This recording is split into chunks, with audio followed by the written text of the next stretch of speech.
Educational resource planner की इस execution video में हम लाइब्रेरी मॉड्यूल के ऐड स्टूडेंट और ऐड स्टाफ मेंबर सब सेक्शंस के बारे में बात करेंगे। हमारी इससे प्रीवियस वीडियो में हमने लाइब्रेरी के इसी मॉड्यूल में बुक लिस्ट्स को ऐड और इंपोर्ट करने के बारे में सीखा था और ये रिकॉर्ड्स हमने अपनी इस लाइब्रेरी मॉड्यूल के अंदर ऐड किए थे। अब अगले मरहले में लाइब्रेरियन को ये बुक्स इशू करनी है। फॉर एग्जाम्पल हमारे पास यहाँ पे एक lengthy stock of books add हो गया।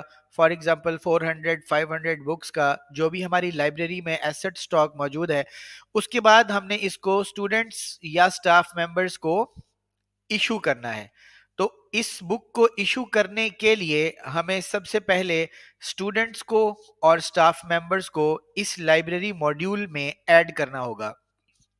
उसको ऐड करने का तरीका क्या है, उसका प्रोसेस फ्लो क्या है, इसके बारे में हम इस वीडियो में बात करेंगे। तो चलिए सबसे पहले ऐड स्टूडेंट पर क्लिक करके इस मॉड्यूल में आते हैं और यहाँ पर हमारे सामने क्लासेस और सेक्शंस की दो इनपुट फील्ड्स मौजूद हैं। सबसे पहले हम क्लास 1 सेक्शन ए को सिलेक्ट करके सर्च करते हैं तो हमारे पास यहाँ पर क्लास 1 ब्लू सेक्शन के तमाम स्टूडेंट्स की डिटेल शो हो रही है। हम ये बात भी जहन नशीन करें कि हमारे पास जितने भी स्टूडेंट्स हैं ये सारे के सारे ही लाइब्रेरी से बुक्स इश्यूज नहीं करवाते। अमूमी तौर पर कुछ बच्चों को पढ़ने का शौक होता है और कुछ जो है वो इतना शौकीन नहीं होते। तो इसीलिए हर एक को हम लाइब्रेरी कार्ड या लाइब्रेरी मेंबरशिप इशू नहीं करते। जिन स्टूडेंट्स ने बुक्स लेनी होती हैं या जिन लोगों को इंटरेस्ट होता है, जिन स्टूडेंट्स को या स्टाफ मेंबर्स को, सिर्फ उन्हीं को ही हम ऐड करते हैं। लिहाजा इस सैंपल वीडियो में हम चंद एक स्टूडेंट्स को सिलेक्ट कर लेते हैं। फॉर एग्जांपल 1 रोल नंबर जो है वो हमारा मोहम्मद अली शाहिद, इसको लाइब्रेरी कार्ड नंबर हम एज्यूम कर लेते हैं 1001।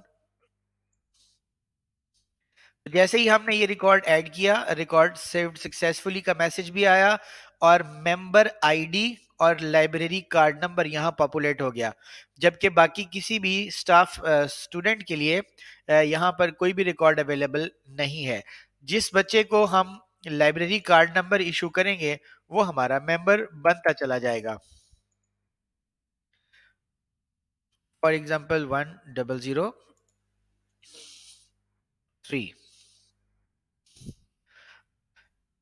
इसी तरीके से हम किसी और क्लास 1 के सेक्शन पिंक से भी कुछ बच्चों को लाइब्रेरी कार्ड इशू कर देते हैं।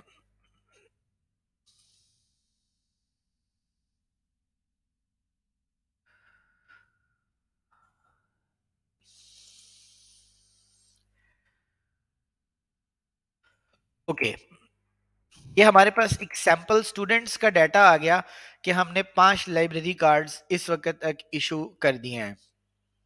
इसी तरीके से जैसे जैसे क्लास लाइब्रेरी में विजिट करती रहे और जिन स्टूडेंट्स को कुछ बुक्स रिक्वायर्ड हों, तो लाइब्रेरियन की ये जिम्मेदारी होगी कि वो यहाँ पर उसकी क्लास और सेक्शन को सेलेक्ट करने के बाद उस पर्टिकुलर स्टूडेंट को सबसे पहले लाइब्रेरी कार्ड और मेंबरशिप इशू करे।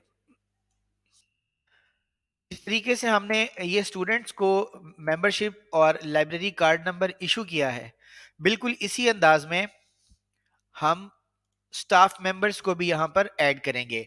फर्क सिर्फ इतना है कि वहां पर हमारे पास स्टूडेंट्स के लिए क्लास और सेक्शन में से सिलेक्शन करना जरूरी है, जबकि यहाँ स्टाफ मेंबर के पैनल लिस्ट में जितने भी स्टाफ मेंबर्स हमारे स्कूल में वर्क कर रहे होंगे उन तमाम का डाटा ऑटोमेटिकली यहाँ पर मौजूद होगा और ये इस सिलेक्शन ऑफ मेन्यू से ऑटोमेटिकली पॉपुलेट हो जाएगा। यहाँ से भी हम सैंपल के तौर पर चंद एक स्टाफ मेंबर्स को लाइब्रेरी कार्ड इशू कर देते हैं।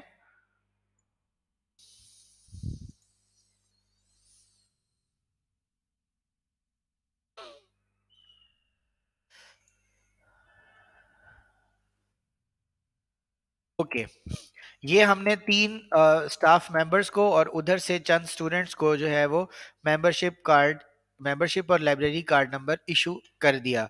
अब जब हम ये स्टाफ मेंबर्स और स्टूडेंट्स ऐड कर चुके होंगे, तो अब अगले मरहले में हम बुक्स को इशू या रिटर्न कर सकेंगे। ये जो मॉड्यूल इस वक्त आपके सामने ओपन है, इशू रिटर्न का, ये लाइब्रेरियन के लिए सबसे ज्यादा यूज होने वाला मॉड्यूल और सबसे अहम मॉड्यूल होगा, क्योंकि बुक लिस्ट एक मर्तबा हम सिस्टम में अपडेट कर देंगे, उसके बाद बहुत कम मिकदार में बुक्स हमारी लाइब्रेरी में ऐड होती हैं और उसके लिए फिर हमें इतनी दिक्कत नहीं करनी पड़ती। और इसी अंदाज में स्टूडेंट्स और स्टाफ मेंबर्स भी कुछ अरसे के बाद अपनी मेच्योरिटी को पहुंच जाते हैं, लिहाजा उसमें भी हमें बहुत ज़्यादा दुश्वारी नहीं उठानी पड़ती। मगर ये इशू रिटर्न के इस मॉड्यूल को लाइब्रेरियन स्टाफ मेंबर हमेशा सबसे ज़्यादा इस्तेमाल करेंगे, क्योंकि यहाँ पर अगर हम गौर करें तो स्टूडेंट और टीचर टाइप के तमाम यूजर्स जो लाइब्रेरी से किसी ना किसी तरह से बुक इशू कराने या उसके साथ किसी भी तरह का रिलेशनशिप रखने के लिए एंटरटेन होना चाहते हैं और उसमें इंटरेस्टेड हैं, तो उसके लिए ये पैनल में उनके नाम एक ही जगह पर अवेलेबल और विजिबल होंगे। अब हम एज्यूम कर लेते हैं कि हमारे पास ये पहला स्टूडेंट मोहम्मद अली शाहिद कोई भी बुक इशू कराना चाहता है, तो हमारे पास ये जो बटन है, इससे हम बुक इशू भी कर सकते हैं और इससे हम बुक रिटर्न भी मार्क करेंगे। लाइब्रेरियन स्टाफ की ये जिम्मेदारी होगी कि जब भी वो कोई बुक इशू करेंगे तो इस आइकन पर क्लिक करेंगे, तो उसके बाद ये जो डाटा फोल्डर ओपन हुआ है, ये हमारे लाइब्रेरी के मॉड्यूल में ही विजिबल होगा।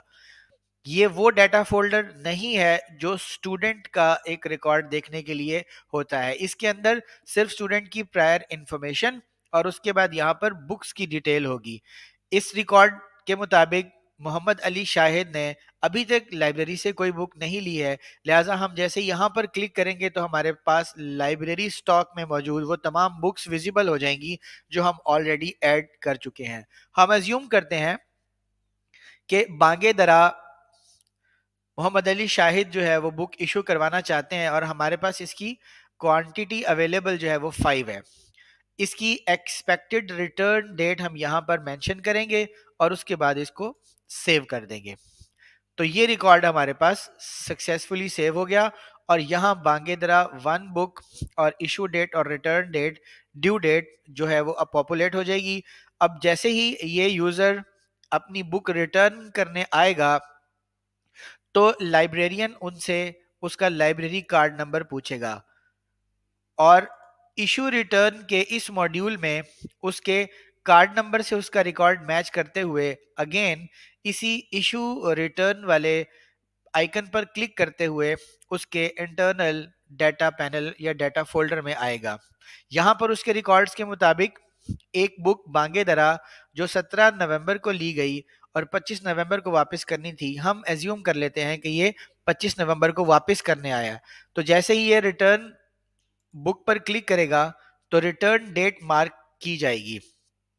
अब ये रिटर्न डेट 25 नवंबर से पहले पहले होनी चाहिए। यहाँ पर हमने ये 25 नवंबर की डेट मार्क की थी, ये वाली डेट हमारी 25 नवंबर से पहले पहले होनी चाहिए। और अगर ये ड्यू डेट के बाद होगी तो उसके बाद इस बच्चे के ऊपर या इस यूज़र के ऊपर फाइन भी हो सकता है और इसको जो है वो अपनी पॉलिसी और प्रोसीजर के मुताबिक स्कूल जो है वो डील भी करेगा। अब फॉर एग्जांपल हम इस वक्त इस बुक को मार्क नहीं कर रहे और हम एज्यूम कर रहे हैं कि एक और कोई यूजर, फॉर एग्जांपल कोई टीचर अम्मारा मुबारक भी बांगे दरा लेना चाहती हैं। यहाँ पर ये रिकॉर्ड आपको इस तरह से शो करने का सिर्फ एक ही मकसद था कि आपको बुक की क्वांटिटी यहाँ पर अवेलेबल नजर आए।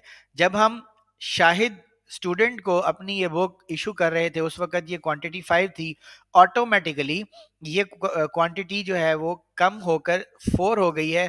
और जब ये बांगे दरा हम मिस अम्मारा मुबारक को इशू करेंगे और expected return date for example 26 mark करेंगे, सेव करेंगे, तो दोबारा यही बुक इशू करने के लिए उसकी क्वांटिटी 3 हो जाएगी।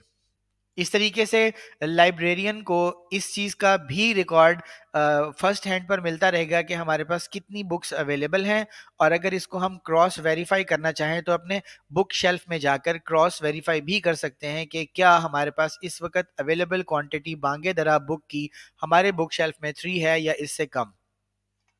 अब हम चलते हैं वापस इशू रिटर्न मॉड्यूल की तरफ, और मोहम्मद अली शाहिद को अज्यूम करते हैं कि वो अपनी बुक को रिटर्न करने आए हैं, और हम इनको 20 तारीख को या 22 तारीख को फॉर एग्जांपल रिटर्न मार्क कर रहे हैं। हम जैसे ही सेव करेंगे तो यहाँ से ये रिकमेंडेड एक्शंस सारे खत्म हो जाएंगे, और ये रिकॉर्ड 100% अपनी फील्ड के साथ पॉपुलेट हो जाएगा और अपडेट हो जाएगा।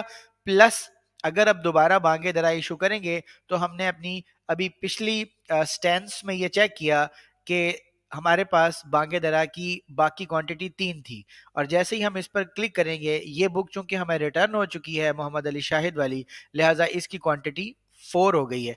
तो इस तरीके से हमारी बुक शेल्फ की अवेलेबिलिटी, इस तरीके से हमारी बुक्स इशुएंस और बुक रिटर्न के पूरे प्रोसीजर्स को हम लाइब्रेरी के इस छोटे से मॉड्यूल से बहुत ही स्मार्ट अंदाज में और बहुत ही कॉम्प्रिहेंसिव अंदाज में मैनेज कर सकते हैं, और इस तरीके से लाइब्रेरियन का जो काम है उसको हम बहुत ही ज़्यादा एक्सपेडाइट कर सकते हैं और इजी कर सकते हैं। हमारी इस वीडियो में अगर कोई बात या कोई क्वेश्चन आपके जहन में रेज हो रहा हो और हमने उसे एड्रेस ना किया हो, आप हमें हमारे इस वीडियो के कमेंट सेक्शन में वो क्वेश्चन पूछ सकते हैं, या इसके अलावा आप हमारी वेबसाइट www.espc.pk पर जाकर कॉन्टेक्ट अस फॉर्म के ज़रिए से अपनी ये क्वेरी हमसे कर सकते हैं।